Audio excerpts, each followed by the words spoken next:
শীতের গভীর রাতে শহরের ফাঁকা রাস্তায় একা দাঁড়িয়েছিল একটি ছোট্ট কুকুরছানা। তার গায়ে ছিল ছেঁড়া পুরনো জামা, আর চোখ ভরা ছিল কষ্ট আর কান্নায়। অনেক মানুষ পাশ দিয়ে হেঁটে গেল, কিন্তু কেউই তাকে দেখল না। ঠান্ডায় কাঁপতে কাঁপতে সে রাস্তার পাশে জ্বলা আগুনের কাছে এসে বসল। নিজের ছোট্ট পা দুটো আগুনের দিকে বাড়িয়ে দিল, যেন একটু উষ্ণতা পায়।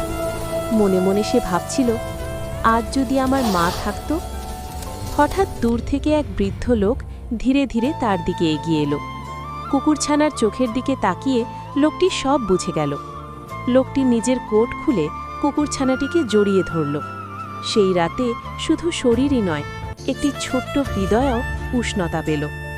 কারণ দয়া করলে ছোট হলেও একটি জীবন বদলে যেতে পারে।